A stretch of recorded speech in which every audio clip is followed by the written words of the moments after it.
So coming off the end of the previous chapter, we saw Choso taking on Kenjaku after Kenjaku had explained like a lot of his plan, and Choso wound up firing a piercing blood at him. And that brings us to the beginning of this chapter where we're seeing like a flashback before Kenjaku had arrived to where Tengen and the rest of them are. And Choso's talking to Tsukumo and he's saying like, let me fight Kenjaku alone. And she's like, if you do, you're gonna die. But then he's like, then would you fight against him, 2 against 1 with me? I'd be in the way, right? And that's pretty interesting because it makes sense. Tsukumo is one of 4 known special grade sorcerers. So it's understandable that he thinks that he would just be getting in the way if they were to fight him together at that point, right? And that being said, we still don't really know much about Tsukumo, at least her abilities, because she's never really shown them. She's never really fought yet. All that we've seen, at least as far as I know, is that she has like this Shikigami-like thing with her. Maybe it is, maybe it isn't, but I'm sure it's tied to her curse technique. But, considering that she is one of 4 known special grade sorcerers, she's probably just as powerful as the rest of them. I mean, probably not Gojo, but she's still ridiculously powerful, so she could probably hold her own against Kenjaku here, no problem. Especially considering what Kenjaku says later on in the chapter when he's like, do you know what the rank special grade signifies? The ability to single-handedly overthrow nations. But going further into the conversation, Choso's like, I'll go in first, draw out his cursed spirits, and get him to reveal information on his curse technique, and if I can get him to open his domain, then Tsukumo's like, then Kenjaku will have difficulty using curse techniques, and that's when I strike, because of like the cooldown or the refractory period that you have after you use a domain. And I do think that Choso will actually push Kenjaku to be able to use his domain here, because first of all, it's being said, so I assume it's going to happen, but it's also kind of important to Choso's character here because I assume that he is going to die eventually in this fight. Like, a lot of death flags here, and Choso seems like a great candidate for a character to die in the series. I mean, I don't want him to, he's a great character, we all like him, but it does seem like he's going to sacrifice himself here for the greater good, getting Kenjaku to reveal his domain, use it, but then also become vulnerable afterwards to Tsukumo. But also, it's like, if Kenjaku does activate his domain, like, is it going to be Geto's domain expansion? Which, I mean,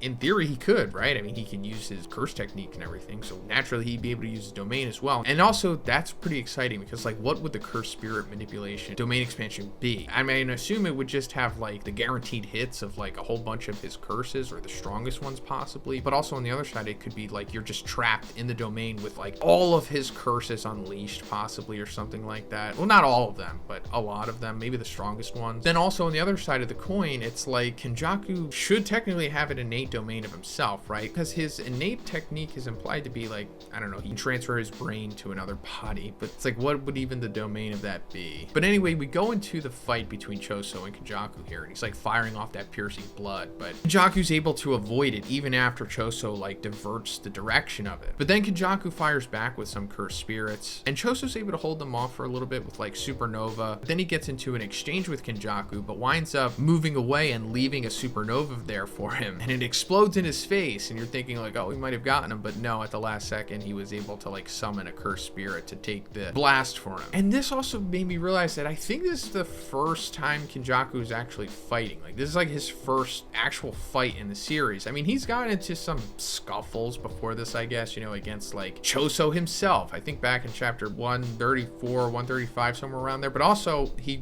had exchanges against Kyoto High students. But he's never really had like a full-blown extended fight like this. So yeah, it took a while, but we're finally seeing like ostensibly the main villain actually fight here. And he's pretty competent, as we would expect. I mean, is Kenjaku, and he's lived for over 1,000 years, like continuously. So we can assume that he's picked up some skills along the way. But I also like that he's not like the conventional main villain in the fact that he's like nigh omnipotent and like no one can beat him except, Deus Ex from the main character. Like, he is very vulnerable here against other powerful sorcerers. Like, I'm sure Akotsu could defeat him in a one-on-one fight, and Gojo obviously. But then Choso asks Kenjaku, he's like, what do you want from Yuji? You have something else in mind, unlike us, who you've neglected for over 150 years, in reference to when Kenjaku was in Noritoshi Kamo's body and he used that special woman who could bear half human, half cursed child to make the Curse Moon Death painting. But then Kenjaku's like, Yuji doesn't have a specific role. You could say being a vessel is his role, and that's already in place. Yuji is like a fire signaling the start. As long as he and Sukuna are alive, the chain of curses will never end. He's the eye of the storm of a new age. And this statement here is kind of frustrating because it just adds to the ambiguity that Kenjaku and also Gege just kind of puts out there all the time with what's going on, with like the true purpose of everything. And it's it's like, it's good. We're not supposed to know everything yet, but I kind of want to know. And it's getting kind of tiring, you know, going over all of the speculation about, you know, the true purpose of Sukuna and, you know, what's his importance to everything. But at least Kenjaku is just clarifying, or at least on the surface, that Yuji is just a vessel. That's it. Sukuna is the big thing here, not Yuji, which we pretty much knew. I mean, also, you know, going into what Angel said about him being the fallen one or the disgraced one. So yeah, there's a bigger deal to Sukuna